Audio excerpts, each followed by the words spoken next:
You're the number one team in the AFC, right? Now's the time to prove it.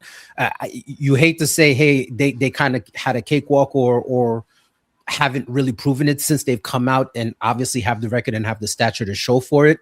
But this is where you make your bread, right? In the playoffs, this is when you really got to do it. How stout is that defense going to be? How are they going to come out and be able to scheme against this Josh Allen offense to be able to force him to have to find other people to help him, right? That's the biggest thing. If you don't allow some of those lanes for him to kind of sneak through once that pocket starts to collapse, you can kind of keep him contained to the point where he's going to have to throw it and one of those other guys are going to have to make a play.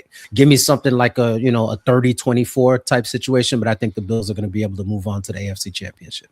My key to this game is seeing what James Cook can do. Can James Cook, like you said, Rick, can he be cooking? Can he really light the fire?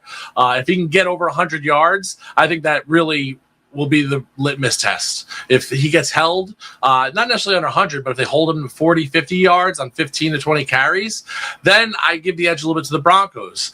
But if he can get those yards, if he can run the way we've seen him run in the past, he rushed for 1,200 yards this season.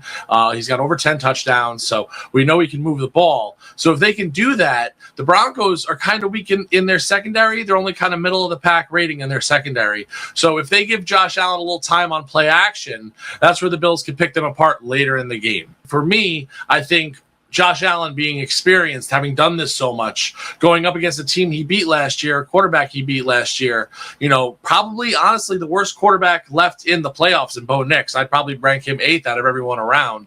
I give the edge to the Bills, and I think the Bills do win. I think it's going to be a little lower scoring. I think it's going to be pretty close. But I can see it being, 21-14, something like that. Bills get the victory. So I think Josh Allen does go to his AFC Championship game and gets a chance at a Super Bowl, appearance.